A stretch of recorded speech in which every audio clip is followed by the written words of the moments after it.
You ever watch someone cut down your family's trees with a chainsaw like they're clearing out trash while your best friends are being dragged off your porch like fugitives, and all you can think is, this ain't about landscaping, is it? Yeah, that happened.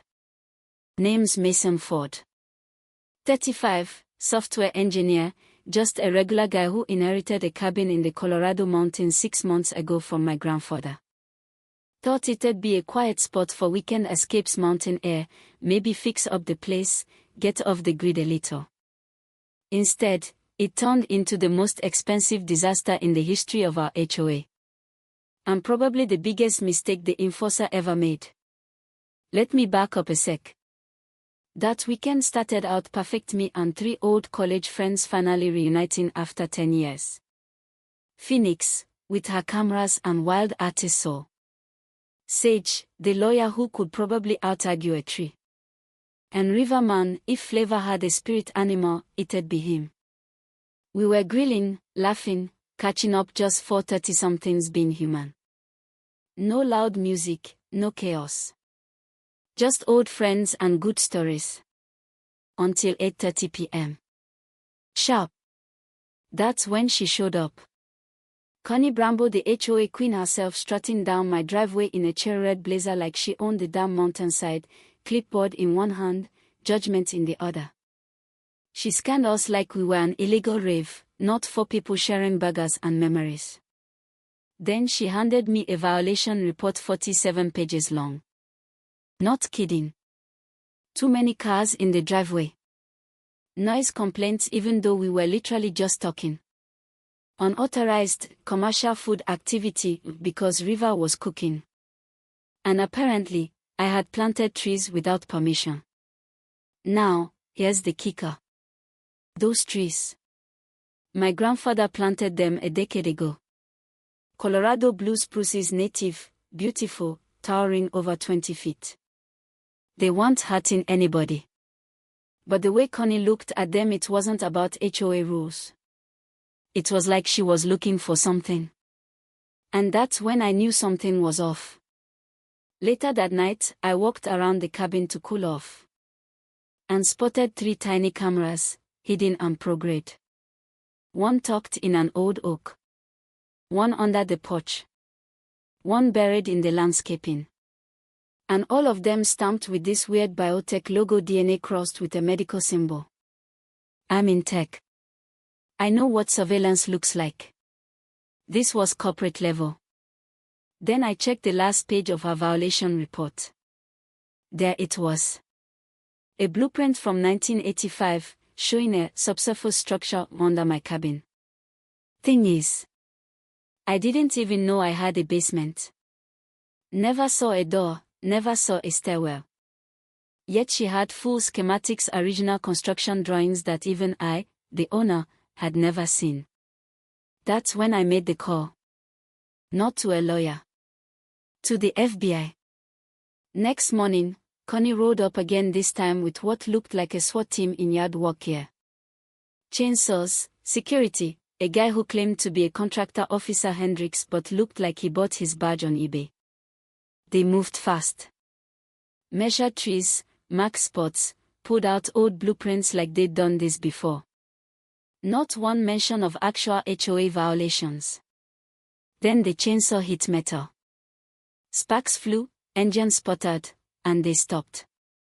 Pulled something from the base of the oldest tree, a titanium capsule, sealed tight, buried inside the trunk like it had been planted there on purpose. Which it had. Connie's whole demeanor shifted. She went from robotic clipboard warrior to giddy treasure hunter.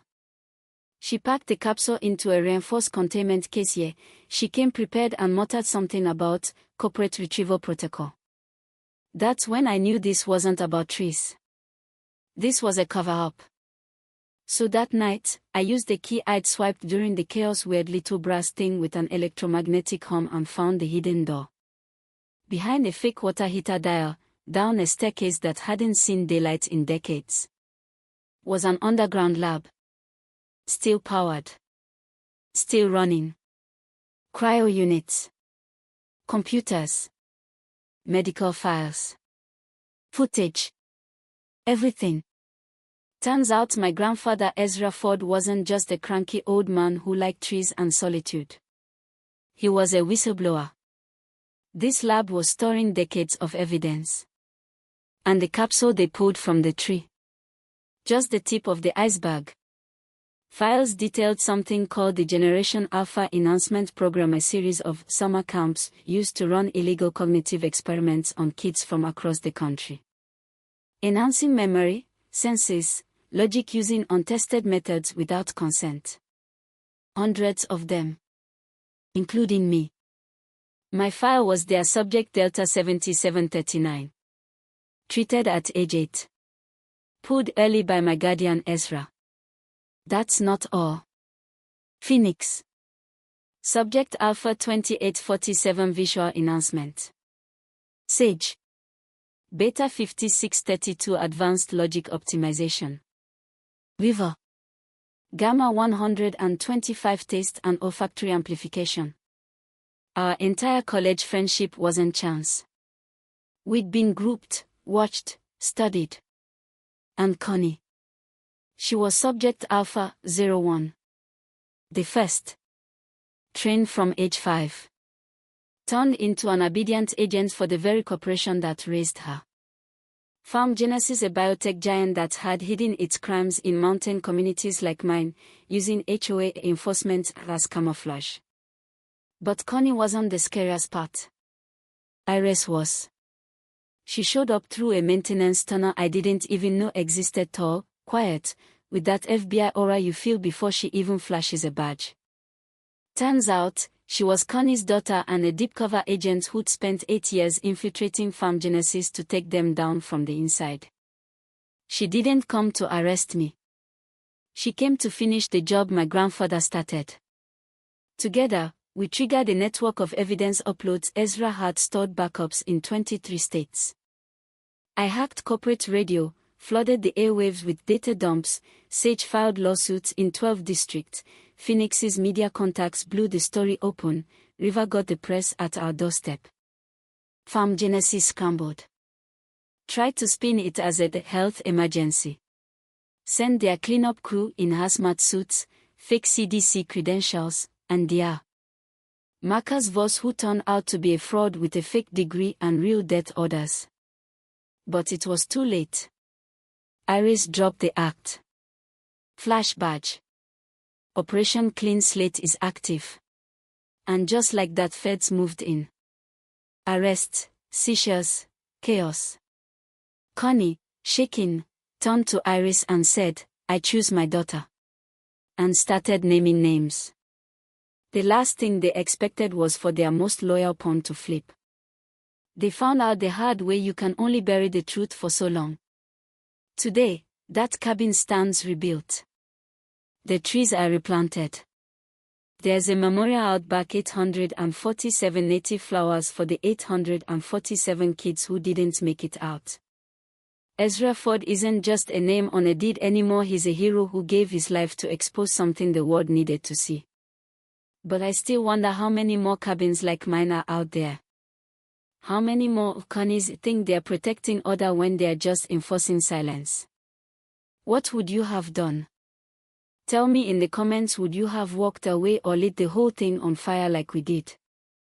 Because sometimes, the scariest thing in a quiet mountain town isn't the bear in the woods, it's the clipboard lady with federal clearance and something to hide. Let's hear what you think about justice, about truth, about the lines people cross when they think no one's watching. Drop a comment. Share the story.